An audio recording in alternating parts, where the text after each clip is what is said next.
Honestly, the only thing they've got to learn is the physical demands on the body. And I don't mean that they're unfit, but they're moving around in the car, and doing 2 or 3 laps around here, no problem. Doing an hour and a half stint in the dark is something completely different. That's the bit, and it's not just about it's about doing it for an endurance time. It is the hour and a half, and that's the bit they've got to learn, the body moving around for that amount of time. But as you've seen from the guys in their race suits, maybe apart from one exception, they're all extremely fit guys now. So we've overcome that. We try and choose fit guys as well from the beginning. And the interesting thing was, at the beginning we thought some of these gamers wouldn't be fit. A lot of them are very fit because they're focused guys. They're focused on gaming, they're focused on other parts of their life, whether it be their education, whether it be their work, or whether it be their fitness. So we find fit guys, so that's gone as well. So honestly, all of their different learning areas are very similar. They grow. There's not one area where they're good at that first and then that comes. It all grows together, and we've built the training program around that as well. So they grow physically, mentally. We've got site coaches, we've got physical coaches, we've got training coaches for driving, and we put them in a team that really nurtures them as well from a personal point of view. So a lot of these guys are moving.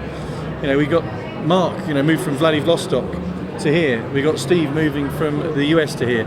So we put them in an environment where they're comfortable, because athletes of any description in any sport have to be comfortable in their environment. So we put that environment together for them. Honestly, the skills are fully transferable. I know. I should. You want me to say, well, actually, the steering, they turn in too early, or they're on the power to. Honestly, it's completely transferable, and it's transferable because they're driving different cars online, so they're driving the cars differently, each of the cars differently. So when they get in the car, they just adapt their style, and that's the big difference between a guy of 19, let's say, that we bring in from the academy, and a guy of 19 who's done 10 years of racing and karting and single-seaters. They've got some bad habits. These guys come here, if they've got bad habits, they change them like this, because they learn so quickly, they adapt so quickly, and they're sponges. They just listen to information, and they put that information into practice very quickly. So if they have got any faults, they hide it very well. Yeah. Feel that, yeah. And someone asked me earlier, can the drivers set up the real cars? So in other words, are we just giving them a car that works, or can they tell their engineer, it's understeering here, it's oversteering here, I need to put some more bar on it? They're as good as a normal driver of their age. They get the dynamics of the car, and in some respects they get the dynamics better, because to be good on the game, we know to qualify you've got to find the last tenth of a tenth of a tenth. So they've got to set those cars up in a certain way to get the best out of the car. So it's not a problem for them to feel the car. And in fact, if you look, Jan's a good example. He's fastest in the wet. If you look against a Delta, whether that be another driver or whether that be his teammate, he's at a certain level, but in the wet he jumps forward. Now that doesn't work, does it? He should be better when it's the same conditions over and over again, which is what in the game. In the wet, he's better. So he's got some feel in the car that other people haven't got. Or he's just got bigger balls. I don't know. Probably both. Hey, actually a lot of these guys are actually 20 plus, 22 and more.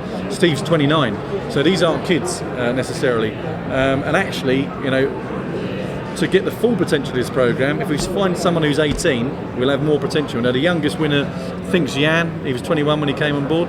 It's a bit too old, really. If we go to 18, maybe we'll find that 3 years difference, we'll find someone that's got even more potential to go faster. So we've got to look after that, absolutely.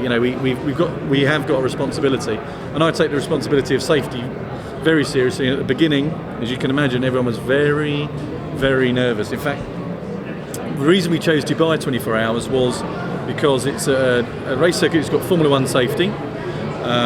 There's lots of runoff area. If you go off, you're mainly in the desert, which is helpful. And at the time it had a small amount of cars. It was 40 cars or something for a long circuit. So it was the safest long distance race we could find.